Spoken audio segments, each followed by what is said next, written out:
mga high priest yan sila. And appointed to act on behalf of men. Yeah, sila yung representative and relation to God.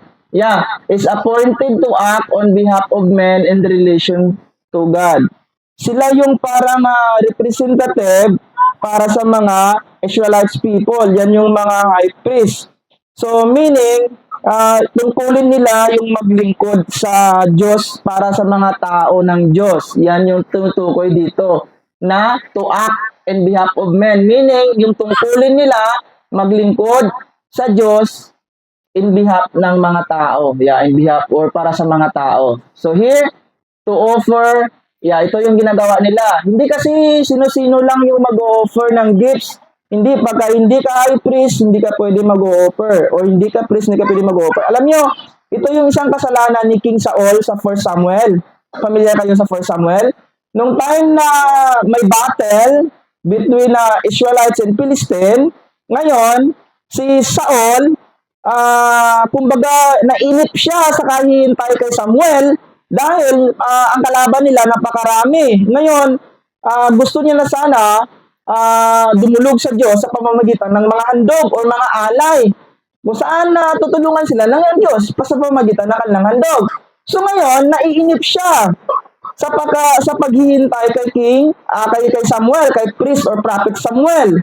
Ngayon, ang ginawa ni Saul, siya na mismo yung nag-offer, siya na mismo yung gumawa sa gawain ng mga pari. Which is wrong, hindi pwede.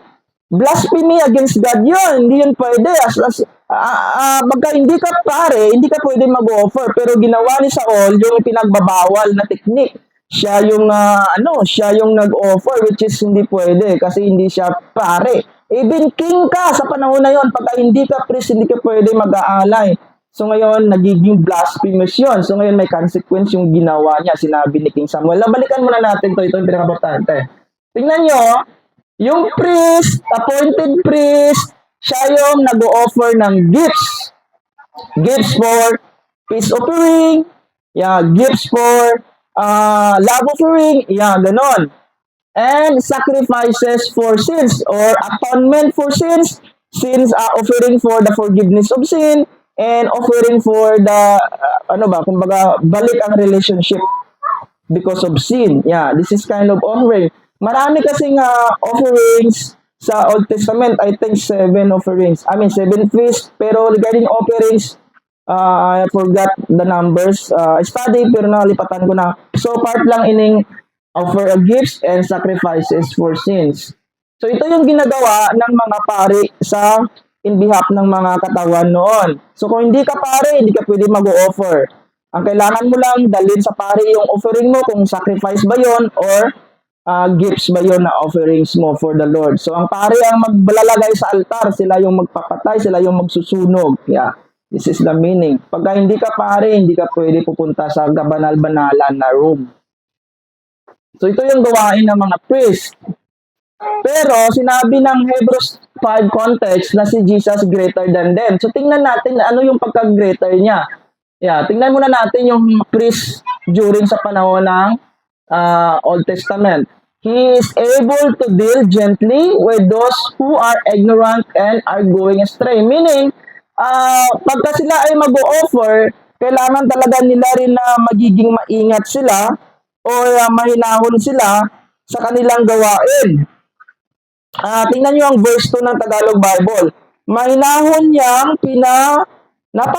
napapakitunguhan ang mga mangmang at naliligaw ng landas. Why? Yeah, diba? Why is able to deal gently with those who are ignorant and are going astray? Ito yung tinutukoy ng mga Israelite people who is sinners gapon. Sila yung parang mangmang at naliligaw ng landas. So, by gift offering, by sacrifice offering, kumbaga, ibalik yung relationship nila sa Diyos at mapapatawad sila. Parang ganon. So, tumutukoy ito sa mga Israelites na mga makasalanan na gusto magkaroon ng good relationship, going back sa good relationship to the Lord. Sila ay mga ignorant or going astray or mga sinners. Tinutukoy dyan. Pero yung high priest na nag-handle doon, ay kailangan niya ring maging mahingat or mahinahon. Yeah, for approaching sa mga sinners din ng mga people. Bakit po? Kailangan niyang maging mahinahon, maingat. Kailangan niya maging ganon. Kasi tingnan niyo po, since. Ito yung pinaka-reason. He himself is, subject to weakness. Even kasi siya, makasalanan rin. Tingnan nyo, priest siya, pero makasalanan din siya katulad ng other Israelites. Kaya tumutukoy yung pagiging high priest at perfect priest ni Kristo.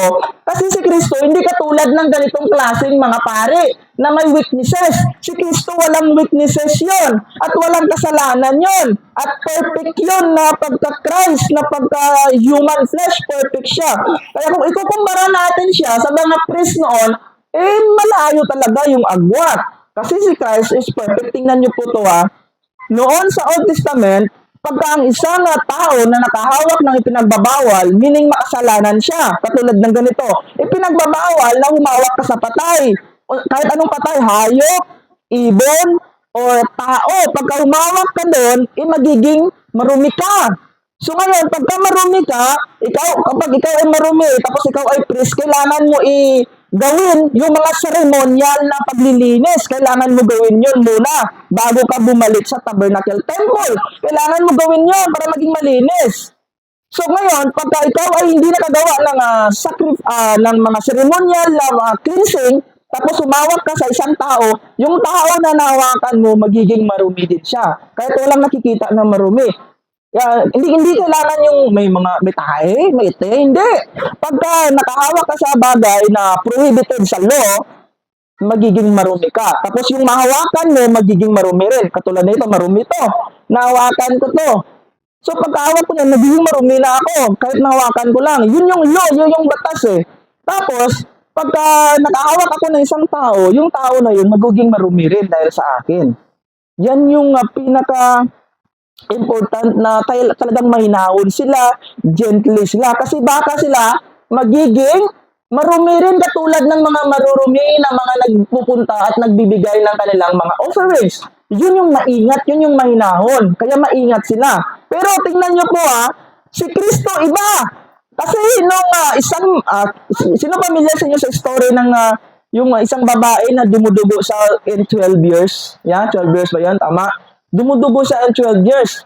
Yung babae na marumi na yon, hindi siya pinapansin ng tao. Kasi nga, nagbi-bleeding siya. So kung nagbi-bleeding siya, sa law, prohibited yon. Siya ay marumi. Siya ay ibibilang na marumi. So that's why yung mga tao ayaw sa kanya. Kasi pagka yung mga tao na mga Israelites, makahawak sa babaeng nagbi-bleeding, kasi sakit niya yon, magiging marumi din sila. Pero tingnan nyo yung nangyari Si Kristo hinawakan niya. Yung marumi ba, yung nagbe-bleed na babae ba within 12 years. Ngayon, humawak siya kay Kristo. Tapos, pagkahawak niya kay Kristo, sinabi ni Christ, sino nagdakot sa akon? Tignan mo damo ang tao ka palibot. Kinabatsagan niya gid mong nga may nagawas nga power do sa iya, may lumabas do na kapangyarihan. Kaya naramdaman niya na may humawak sa kanya. Sabi ng mga disciple niya, ang raming-raming mga tao, Panginoon. Hindi natin malalaman kung sino yung humawak talaga sa iyo. Pero talagang pagkahawak sa kanya, may naramdaman si Christ na may lumabas na kapangyarihan. Kaya yung humawak na yon is parang kakaiba kasi sa iba na humahawak. Ngayon pala, yung humawak pala sa kanya, yung babae na nagbi-bleed in 12 years. So yung babae na yun marumi. So pagka hinawakan ka ng babae na yun, magiging marumi ka. Pero ang nangyari nung si Christ ang hinawakan niya, naging marumi ba si Christ? Hindi. Kasi nga, perfect si Christ. Instead, ang nangyari, gumaling yung babae. Di ba? Iba si Christ. Hinawakan niya yung mga ultimo lang na tao, yung mga normal lang na tao, magiging marumi, katulad ng babae. Pero si Christ yung hinawakan niya, ang nangyari, baliktad. Naging malinis siya. Kasi yung hinawakan niya, pure, blameless, perfect na pagkapanginoon. Kaya kung ikaw ay hawak kay Kristo na makasalanan, lilinisin ka ng Diyos. Lilinisin ka niya, mga kapatid. Yung pagiging malinis niya, matatapik yun sa'yo. At lahat ng karumihan mo, mawawala. Ito yung doctrine ng justification. Ng lahat ng mga makasalanan, magiging matuwid sa harap ng Diyos sa pamamagitan ng kanilang pananampalataya kay Kristo Jesus. Dahil yung perfectness ni Christ mapupunta sa iyo or marireceive mo sa pamamagitan ng pananampalataya. Amen? Kaya kayo na mga nagsumampalataya kay Kristo, sa harap ng Diyos kayo ay mga malinis na. Ko'y malinis na. Di ba? Yan, ganda. Naging malinis na kayo dahil sa katwiran ni Jesus. Kaya kung sasampalataya kayo kay Jesus, magiging malinis kayo at magiging banal kayo. Kaya yun yung differences sa mga priest noon. Iba si Christ. That's why siya is perfect, siya is higher. Kasi sila na mga priest, pag makahawak ng marumi, magiging marumi. Pero si Kristo, pag mahawakan ng marumi, yung marumi magiging ano? Magiging malinis. Yan yung differences.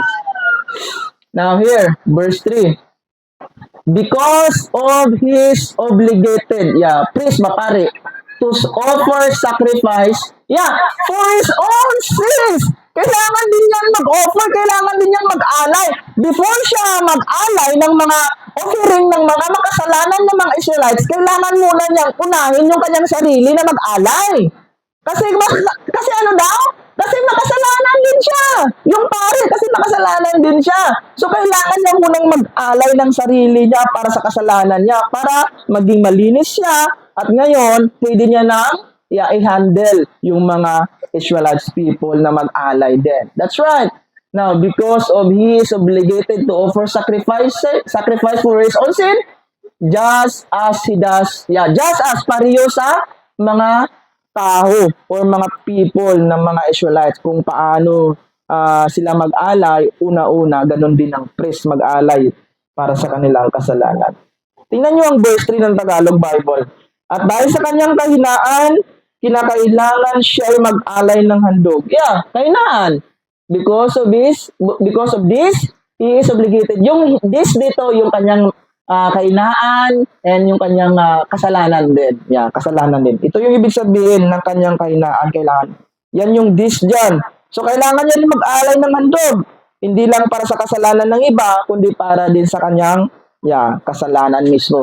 Kaya si Kristo, greater than them. Greater than priests in the Old Testament. Even in the New Testament, siya greater. And no one, verse 4, ito yung isang sinabi ko kanina, yung pagiging pare. No one takes this honor for himself. Hindi ka pwedeng, gawin mo yung sarili mo na pagkapare, hindi. Hindi na pwedeng, gusto ko maging pare, hindi pa rin mga Bible school student natin ngayon, yung magdi-desire sila ng magiging pastor. Yes, tama yun. Pero sa panahon dito, pagka hindi yun basta-basta na gustuin mo lang na magiging pastor or magiging pare. Walang ganito, walang ganon. Walang sariling kagustuhan niya lang yung pagiging pare. Instead, but only when called by God. Unless ikaw ay tinawag ng Diyos at ikaw ay belong sa tribes ng Levites. Yan yung pagiging priest. So, hindi yan na, yung gustuhin mo lang, na, gusto ko maging pare, kayo para makasuksok ko sa tongkuan, kung kung isang pare, doto yan, mga best ka to, para do kadalang-dalang ko, tapos, para pagka makita ko nila, father, tagay, father. Hindi ganun, mga kapatid.